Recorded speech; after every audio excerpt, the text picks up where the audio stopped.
Russia is not going to lose the war unless NATO gets directly involved. And in that case, we would be talking about this war escalating into a third world war maybe, and very likely even a nuclear war. And if you are pro-Russia, you need to understand that Moscow's problems are probably just beginning. Because the Russians' challenges won't end if they put a Russian flag in Kyiv. And what if you are pro-United States? You also need to understand that the United States is facing very, very serious problems that will hit its society hard. Part of the Brazilian right still has a certain fetish with the United States, thinking they're the same nation they were in the 70s, 60s or 80s, and they don't realize that the United States is much more to the left today than at any other time. And that's really bad for them. But don't celebrate either if you're anti-American. The end of the United States. Because despite their issues, they will remain a powerful force for decades. Unless, of course, something very sudden and unexpected happens. If it's a surprise, no one can predict it. We will still have to face the United States' strong presence internationally. So, the big question is, how will the world look after Russia's likely victory? I even tried to make this video as concise as possible, but since there are so many areas with many strategic topics and important things, I couldn't make it any shorter than it already is, and even so, it's already quite long. That's why this video is going to be a little different from the others. This video will be divided in two parts, so to speak. So, in this video, we're going to talk about what the world will look like after the war in Ukraine when it comes to an end, as long as there isn't a nuclear war or direct NATO intervention. Because I consider there to be three main threats to the planet in the next 100 years until the end of the century, and one of them is what I'm going to talk about in this video. It's important to understand that before anyone complains, I'm not making prophecies. I make predictions based on the information and data I have at this moment, and as new information and data come to me. For the sake of intellectual honesty, I am obliged to review the predictions to see if anything changes or if something is further reinforced. We can't predict what the world will be like after the war in Ukraine because it isn't over yet. And the way and the time it will take for this war to end will determine a lot about the post-war world. Assuming we don't have a war between Russia and NATO, some things are more likely to happen, and it's based on those more likely scenarios that we're going to work today. After all, regardless of what happens, we can be sure that at least some crisis will erupt in the coming years and decades. So, there's no point in accusing me of being the harbinger of the apocalypse or a fear-mongering coach or saying that Zack Snyder writes the scripts for my videos. Because all you have to do is look at this list of crises that's on the screen right now and tell me if you see any chance that these crises miraculously won't happen in the coming years. Because even if you disagree about the imminence of one or another of these crises, thinking that it will be solved, you know that probably some of them will happen. And that's the ironic problem, because even if only one of them were to happen, the change in the planet's geopolitics would already be huge and would affect several generations. But the fact that we're talking about more than one or probably even all of these crises hitting humanity together will be something unprecedented in human history. Just the demographic crisis alone will already be the trigger for other crises, and by itself, it would already be a tremendous problem. Actually, people have no idea about this problem. The demographic crisis will be humanity's biggest crisis since the post-industrial revolution. I wouldn't be surprised if it's also the biggest crisis since humanity founded its first civilization. In this sense, if the equation of global forces in the future is built based on the factors we have today, what would we have? It's not a period of a new multipolar order, which is so celebrated by anti-Americans, but actually a period of global disorder. It's a period of planetary transition. So, we have to talk first about the countries that will be the pivots of the international scenario. If you think the United States is going to collapse, here's some news: they won't. The geopolitical structure of the United States is by far the best on the planet, actually the best in history. When I say that the United States doesn't have any structural problems, those who are more anti-American point to the fentanyl crisis or the public debt as a problem. But these aren't structural problems. They're very difficult problems to solve, but they're still within what can be resolved. They wouldn't be easy, but they're possible. The truth is that neither in the North nor in the South is there any actor strong enough to put pressure on the United States. They still have access to both the Atlantic and Pacific Oceans by land, sea, or the Panama Canal. Not to mention that the Mississippi Basin gives them a logistics loop that has no equivalent on the planet. Because this loop allows the interior of the country to have access to the South at the Mississippi Delta, to reach the Caribbean, and to the Great Lakes in the north, where they gain access to the Atlantic Ocean. I won't go into detail since I've already discussed the United States' advantages in the Geopolitics video. But the fact is that there are no structural or existential problems, nothing that puts the existence of the United States as a state at risk. Personally, I don't think they're as strong as those who are pro-American think they are, and I also don't think they're as weak as those who are anti-American think they are. Because I actually see major changes ahead in American history. Not only because of its changing demographics, but also because it's a country that takes pride in its culture. Both freedom and the state are becoming too bloated for that traditional American culture. And its debt today is worth more than the entire country. No matter how pro-American you are, you have to agree that this is unsustainable in the long run. Pushing the ceiling is not something you can do forever. That also reminds me how often people who grew up in this environment of almost American omnipresence have trouble accepting a decline or even stagnation of American power. Because if there's one thing that never changes in human history, it's the fact that everything eventually changes, so nothing is more normal than change itself. Anyway, the geopolitical structure of the United States is very strong, so even if they go through a major crisis, there is no way we would simply see the end or collapse of the United States. Don't think that we're seeing a collapse of the United States today, but rather a major change ahead. We can't know what that change will be, but we do know it will be a very significant change. The best parallel is Rome, but not in the way that some left-wing anti-American authors claim as being the end of the Roman Empire, but something more similar, like the transition from what was the Roman Republic to becoming the Roman Empire. Not that it will be the same thing, but I mean in the sense that it will be a change of that magnitude, something big. So we're not seeing the end of the United States as a state, but we're going to see a very profound change in the coming decades. China is the other country, and like with the United States, those strongly anti-Chinese imagine a Chinese collapse, hypothetically meaning the country would no longer exist, practically overnight. This is mainly due to the influence of terrible geopolitical analysts like Peter Zierhan or George Friedman. In fact, I even have trouble calling the latter a geopolitical analyst. Like the United States, China will also undergo changes. The speed and radicalism of these changes will depend on the Communist Party of China. The measures implemented by Xi Jinping's government simply aren't sustainable in the long run. Chinese society is not willing to go back to the countryside or have their standard of living reduced like their grandparents did. People who are overly pro-China just claim China would be the first anti-crisis nation. Understand that this is simply not possible. There is no country in the world that is anti-crisis, crisis-proof. That's a myth.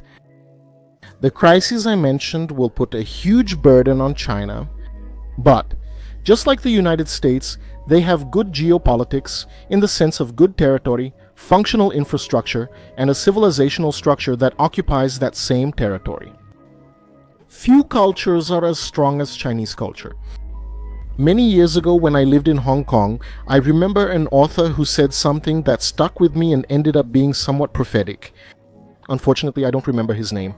But he said it was an illusion of the West to think that China would westernize in the sense of becoming a liberal democracy. But that probably the world would go through a process of quote-unquote sinicization. The world would become more like China, and in this case it's not about becoming more like China. Not because of Chinese immigration, but because the world would adopt political, socio-political, cultural, and economic models similar to those of China. I see this happening strongly today.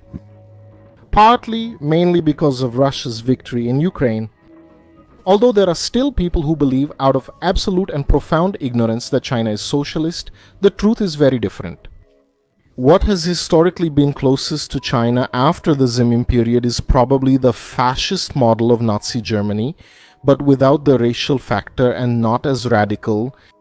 But in terms of state structure, economic modeling, and the functioning of the government, anyone who says that China is socialist or even worse, communist, should be summarily ignored because it simply has no basis. Their model fulfills the vast majority of the criteria of a fascist system. I'm impressed by how, in most cases, the Brazilian right hates China and the left idolizes China. This shows how Brazilians in general don't understand or know China.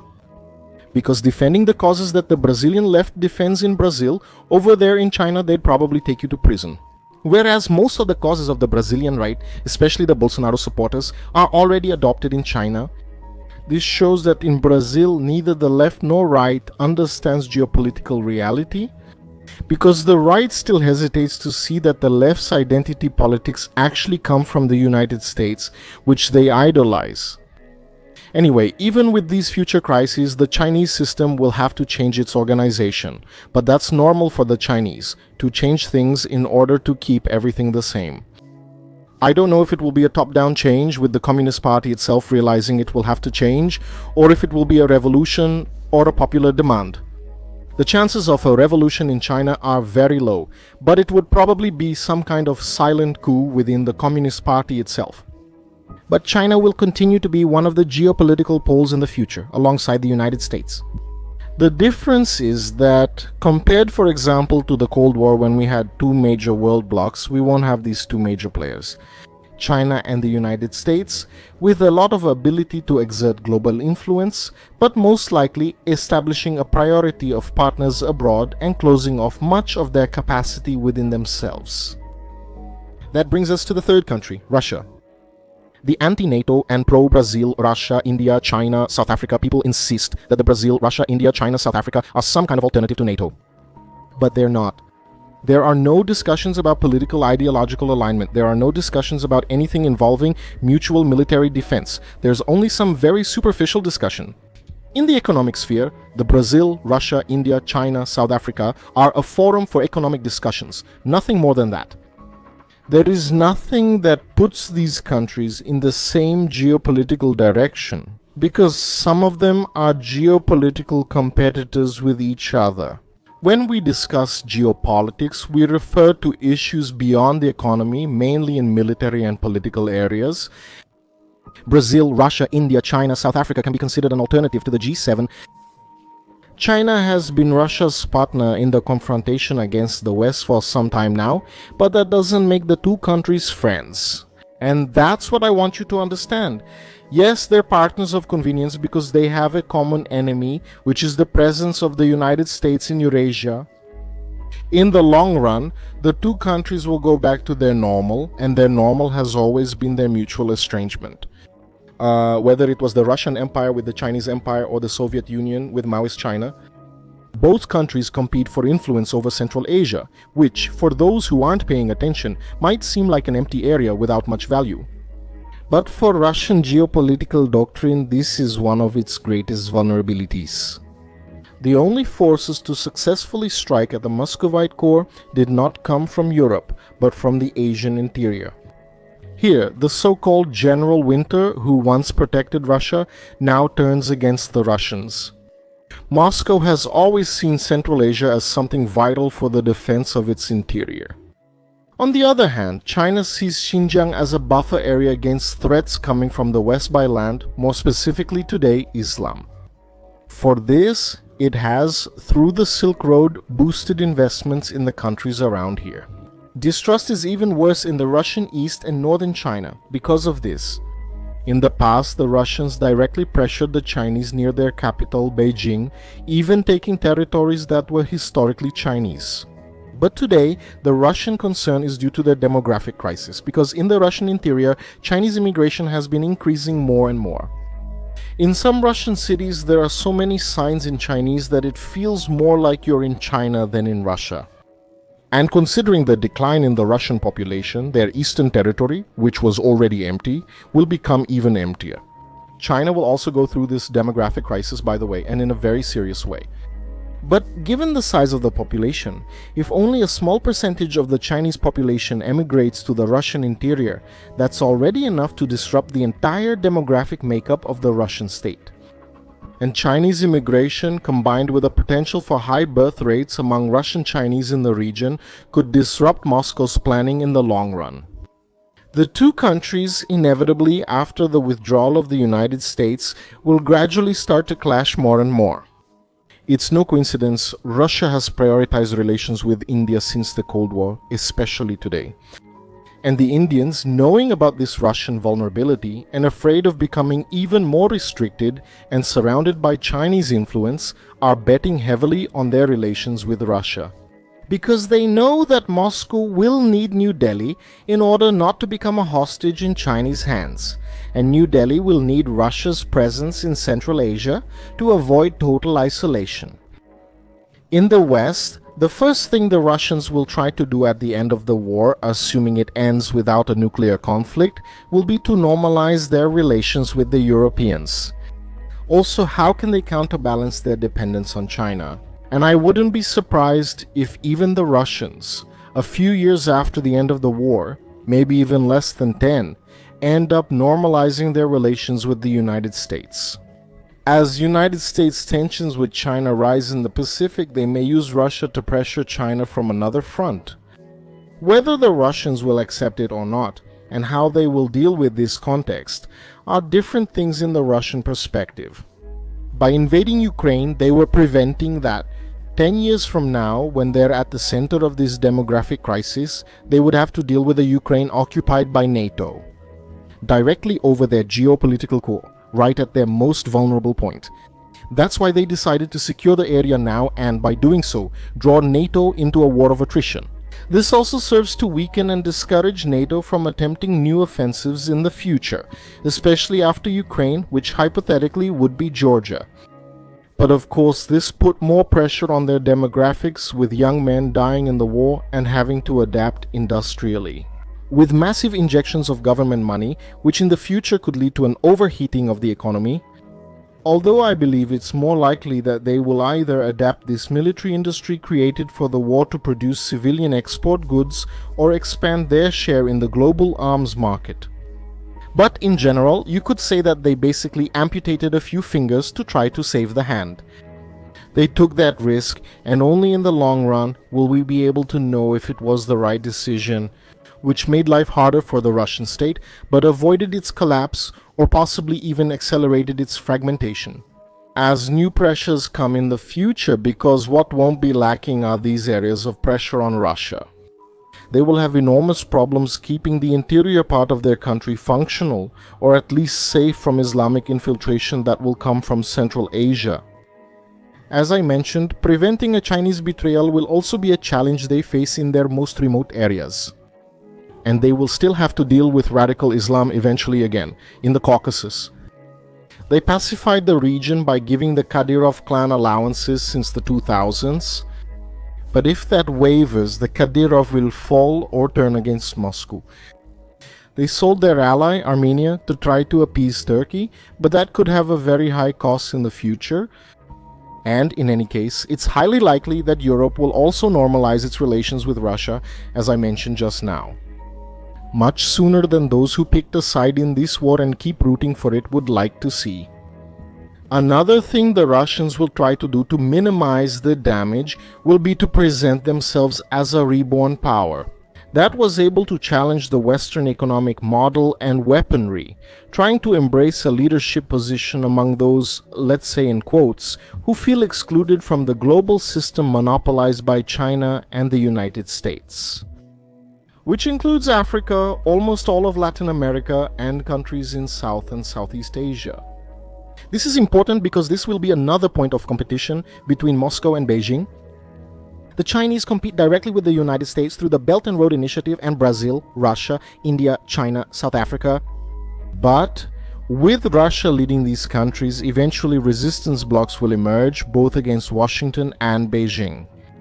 And we'll probably see the rise of rhetoric against China using the same anti-Western imperialism arguments. Why will Russia's situation be more dramatic than that of China and the United States? And it won't have the strength to stand up to either one.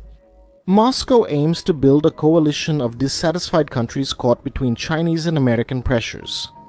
This may lead some people to interpret it as a repetition of the Cold War, because in the Cold War, we had the NATO bloc led by the United States and the Warsaw Pact bloc led by the Soviet Union.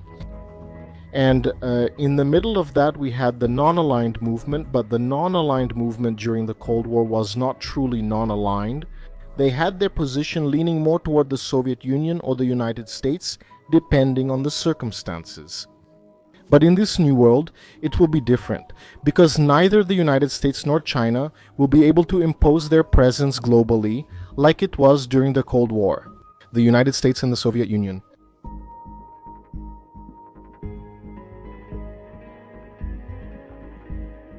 So these countries between China and the United States actually won't be a bloc of non-aligned nations, but the zone of global disorder where the major crisis will occur. Now, the big loser in this post-Ukraine war world and global disorder will be the Europeans. Not only has the industrial engine of Europe, Germany, been sabotaging itself, reaching a record level of deindustrialization, but the continent's elites have also launched an open war against their own agribusiness. This, along with left-wing leaders in Europe pulling things toward themselves. A tsunami of African and Middle Eastern immigrants who literally hate European culture and the local ethnicities. Using immigrants to solve a country's low birth rate problem seems like a good idea to those who have a more superficial view limited to the economy. But in reality, that's actually the worst thing that can be done, bringing immigrants into a country. With low birth rates already a problem, it's like introducing something foreign and contaminated into someone with a weak immune system. They won't survive. You're only accelerating that person's death. And this analogy also applies to countries. I'm unsure if Russia winning in Ukraine would strengthen or weaken NATO, since I see both outcomes as equally possible. But it will definitely affect the morale and psychology of Europeans, especially as crimes committed by immigrants reach uncontrollable levels. Europe remained strong on the international stage because it had a strong and highly qualified human capital. But if that ends, Europeans will have few mechanisms to remain as major influential players. And this, combined with the fact that they are completely lost on the international stage, Europe simply refuses to see its own fragility, and because of that has made so many mistakes in foreign policy. A key mistake was their strong support for Lula in the 2022 elections, openly opposing Bolsonaro and assuming Lula would bring Brazil closer to the European bloc. It didn't even take a quarter for them to realize they were wrong. Why does it make no difference whether it's Lula or Bolsonaro, this distancing of Brazil from Europe? With these crises hitting the world hard, we'll probably see one of these three things in Europe. Either insurgencies that could lead to civil wars in European countries that have lost control over the growth of the Islamic population, or the rise of fascist regimes trying to restore order.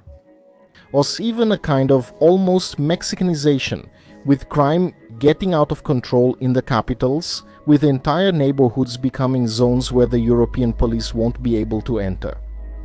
Recently, I received an email threatening to kill me, celebrating the death of white people and those of European descent. Normally, I would be surprised, but it's been a while since I've noticed that every time I post some content, this happens more and more. Immigrant aggression toward native Europeans. Many people celebrate and cheer, believing Europeans deserve it for their past actions. This, besides being dangerous, is dishonest because every country has committed atrocities at some point in the past. And when it comes to slavery, Europeans were the ones who enslaved the least and the first to try to ban this market. And before anyone says that's their problem over there and not our problem here, It's important to keep in mind that this kind of racial hate speech against white people or those of European descent has been systematically imported into Brazil and the United States. This shows what world comes next, because the next important player is India. And unlike what economists who limit their analysis to numbers think, they don't understand. India is a powder keg. Besides being bordered to the north by China and Pakistan, both of which are nuclear powers, it will still face pressure from this region, especially from the Islamic one.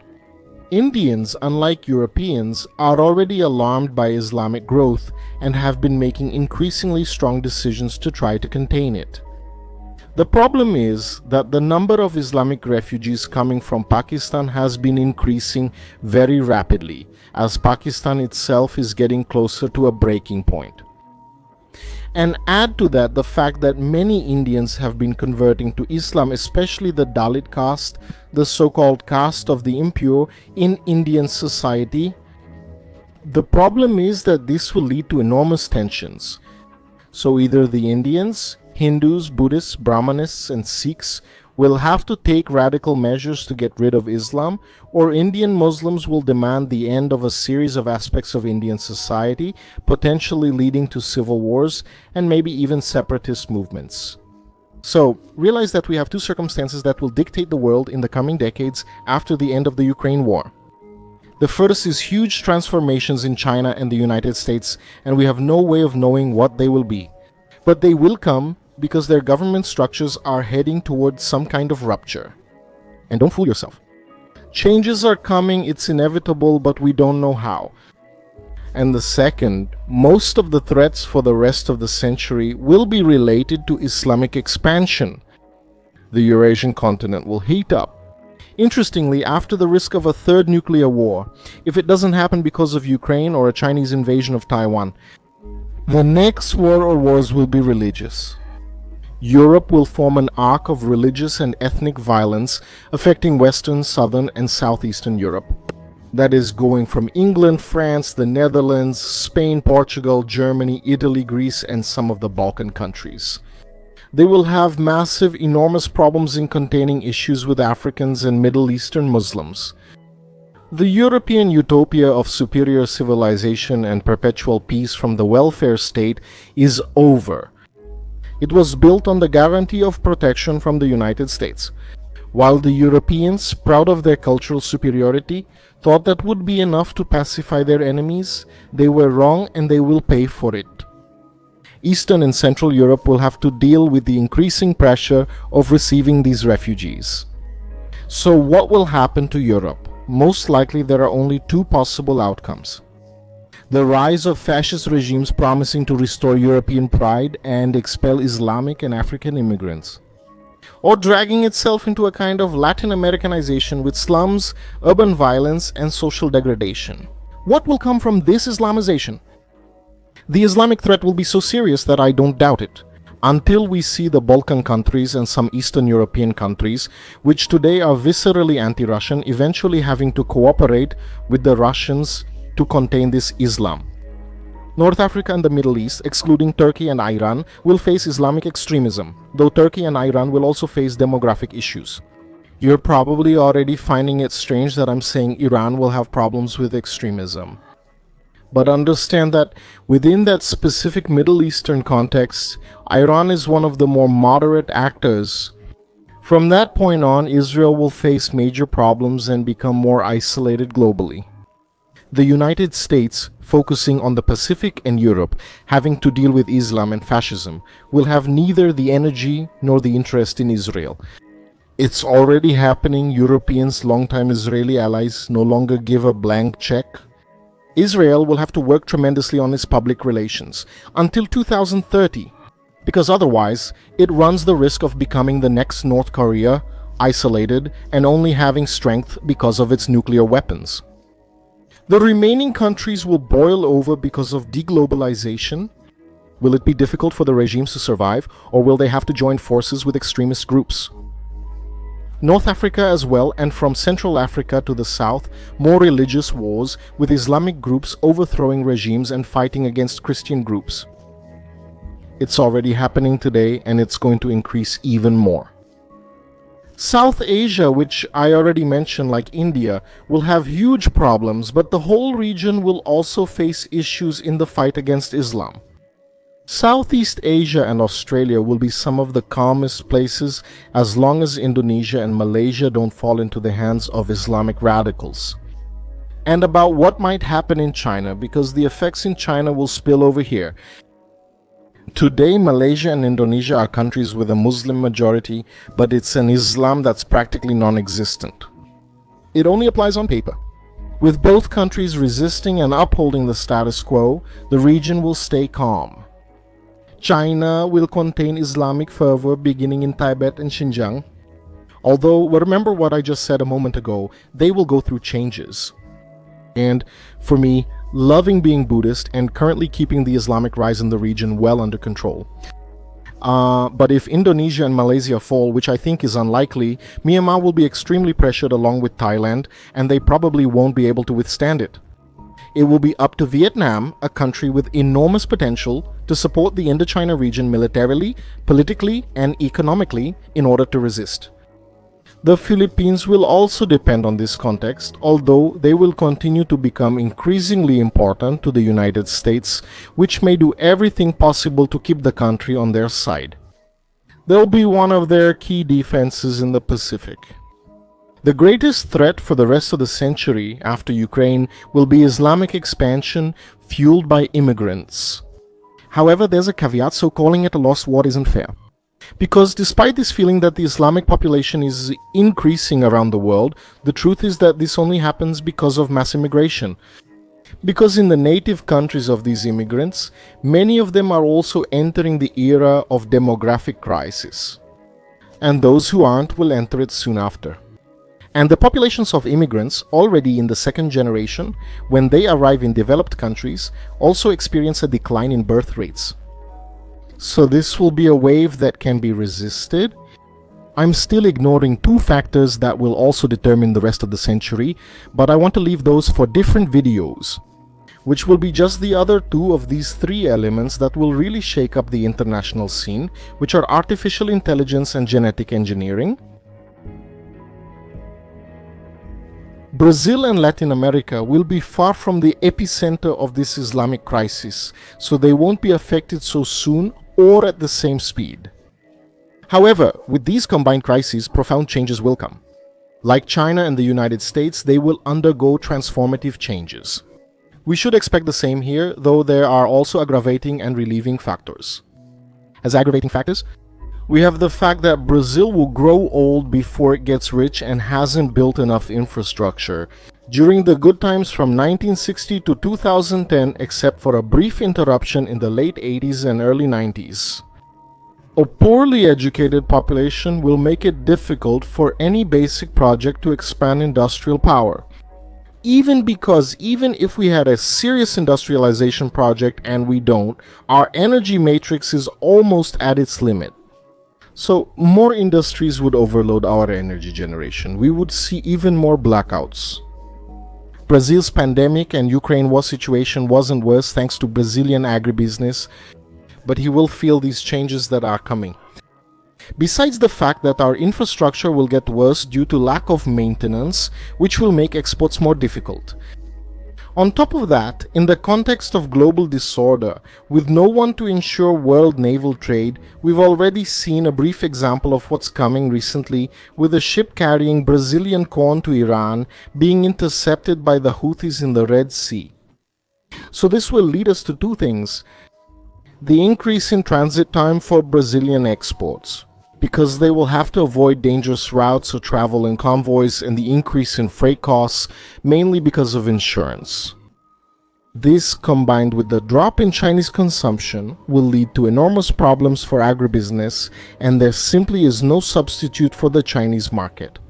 Not even if we talk about several countries combined, the Midwest region will have trouble sustaining itself, which will probably lead Brasilia to increase taxes to cover this decline. And this in a country that already has some of the highest taxes in the world, right in the middle of an economic downturn, which will lead to some kind of rupture. And if it doesn't lead to a rupture, then it will lead to an absurd increase in crime. People in general simply have no idea about the amount of mandatory expenses the state has that don't generate any return for the country. And as I said, they're mandatory, so the state, in order to maintain them, will have to raise taxes, and this happens during a process of crisis and impoverishment of the population. So for legal reasons, the state has to maintain these expenses, or it will simply have to change its government structure, because either it maintains these legal obligations and collapses the economy, putting the very existence of the Brazilian state at risk, or it will simply make a new constitution and throw away everything it has committed to do over the past decades. The magical world of the judiciary, lawyers, and legislators who thought they could create wealth with the stroke of a pen will come to an end. So huge changes are coming for Brazil, just like in the case of the United States and China. I don't know exactly what will come next. I just know that the situation as it is today cannot be maintained. And if they try to maintain it, it will lead to a process of Mexicanization of Brazil, with crime growing more and more to the point of replacing the state at some point, just like what happens in Mexico. But not everything is bad. Due to the fact that the Americas are far from this Eurasian fire, maybe the American continent could have important civilizational and structural advances, becoming a region that is, at least from a religious and ethnic point of view, more stable. So maybe moderately, maybe we can be a little optimistic about the regions of the Americas. No exaggerations, thank you all, I hope you enjoyed it. Don't forget, this is very important, don't forget to share the video with everyone you know. It might seem minor, but it really helps the channel, since YouTube essentially hides it from the public. So, your word of mouth help is very important for me to keep the channel going, World Geopolitics. And if you really like the channel, consider becoming a member. It's a small amount, but it helps the channel tremendously. And with that, you'll get early access to videos, be able to join exclusive live streams and the members-only Telegram group, as well as access to private videos. Hugs and see you in the next video.